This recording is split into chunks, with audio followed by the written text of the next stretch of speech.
La question, c'est pourquoi jusqu'à il y a peu de temps, on pensait que ces choses-là n'arrivaient qu'à Marseille. Où nous irons tout à l'heure, où voilà. il y a eu encore... Et on voit bien que Nîmes est en train mort. de devenir un petit Marseille, sinon un grand Marseille, avec le même cocktail de causes qui provoque exactement les mêmes effets. Maître, vous parliez du logement social. Mais le logement social, vous savez, c'est cette idée fabuleuse qui a été inventée par les gauchos progressistes pour dire qu'il fallait de la mixité sociale et que la mixité sociale, eh bien, ça allait effacer les problèmes. En réalité, cette notion de mixité sociale se traduit par une notion de mixité ethnique, parce que le social n'est que le cache-sexe aujourd'hui de l'ethnique. De même que le populaire, c'est aussi devenu le cache-sexe de l'ethnique. Tous ces mots ne sont que des euphémismes pour cacher des réalités qui sont totalement différentes.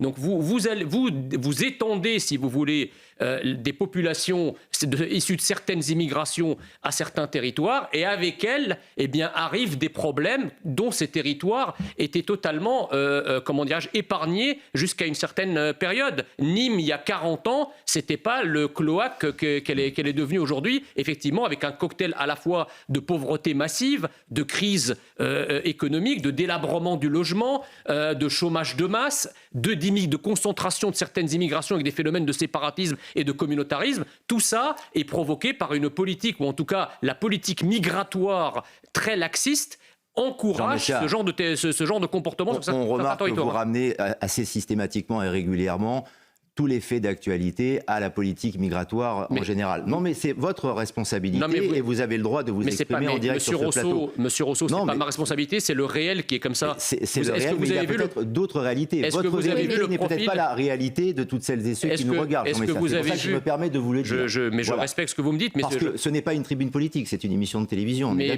bien sûr, mais une émission de télévision se doit d'analyser le réel tel qu'il est et de pouvoir rééquilibrer le propos et le débat quand il est orienté vers une version un peu monopolistique. Ah, pas du tout. C'est-à-dire que la réalité que moi je décris et j'analyse, je pense qu'il y a un grand nombre de personnes qui rejoignent cette analyse-là. Donc, je vais vous dire, mes interlocuteurs ont leurs opinions, j'ai la mienne. Il y a des propos qui sont parfois spécieux, qui peuvent être un peu dérangeants. Alors, je vais vous poser une question. Dans les quartiers nord, quel est le pourcentage de la population immigrée ? Vous revenez encore sur l'immigration. Parce que je crois qu'il y a une réalité qu'il faut quand même marteler. D'ailleurs, même Gérald Darmanin, ministre de l'Intérieur, l'a reconnu. Donc je ne sais pas ce qu'il Alors savez-vous qu'à Marseille, il y a une forte population d'immigrés italiens. Cela vous dérange ou pas, Jean Messia ? Dans les quartiers nord, c'est pas des l'immigration italienne à Marseille n'existe pas. Alors l'immigration italienne à Marseille est tellement forte que les guetteurs, on les appelle les choufs.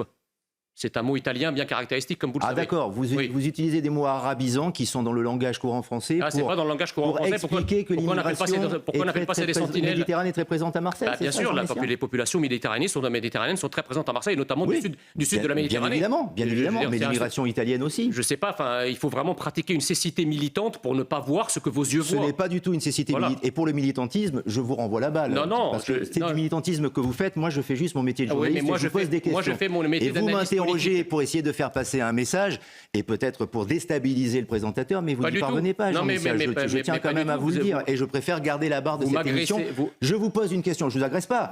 Je vous apporte de la contradiction. Non, je vous apporte de la contradiction, Jean Messia. Je vous dis si je ne peux pas vous contredire, alors je vous laisse parler. Non, je vous laisse l'antenne, on ouvre le robinet et vous racontez ce que vous voulez. Vous avez le droit de me contredire. Et je peux distribuer la parole aussi à d'autres invités. Vous voyez, je veux dire, vous pouvez éviter de la monopoliser également. Non, mais je vais répondre là-dessus, c'est que quand on me contredit, d'où Jésus contredisez-moi avec des réalités qui sont convaincantes et pas en me disant que ce que je dis est faux. Ma contradiction, c'est juste de dire que vous ramenez tout le temps tous les sujets à l'immigration. À Marseille, c'est quand même compliqué. On parlait de Nîmes, en plus on parlait de Nîmes. Et même de Nîmes, à Marseille comme à Nîmes, c'est quand même compliqué de parler de délinquance et de criminalité sans y voir la composante. Reconnaissez que vous ramenez en permance tous les sujets d'actualité à l'immigration, Jean Messia. Gérald Darmanin, le sujet est suffisamment sérieux. Gérald Darmanin a lui-même le trafic de drogue. Oui, le sujet est suffisamment sérieux pour qu'on sorte de ça.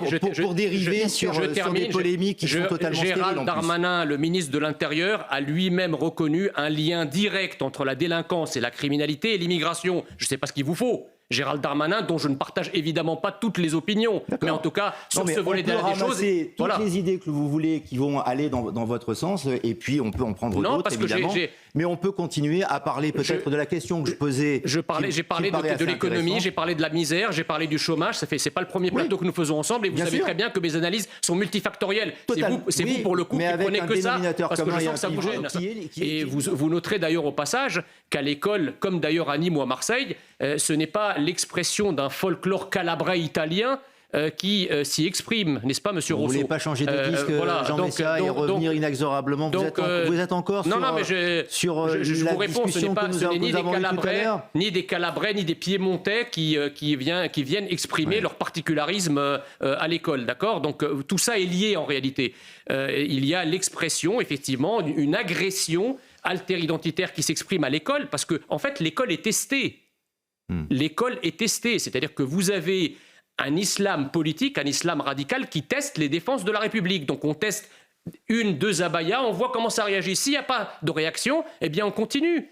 Et ils auraient tort de se priver. Ne restez pas sur le ressenti. Voilà. Détendez-vous, Jean Messia. Je suis complètement détendu. Etc. Je ne vous en veux pas. C'était juste le débat et je vous apportais la contradiction. Mais comme vous êtes en train de gamberger, de vous rappeler encore la discussion que vous aviez tout à l'heure, j'ai l'impression que vous êtes un petit peu mal à l'aise. Votre réaction montre que vous êtes de la tête choc.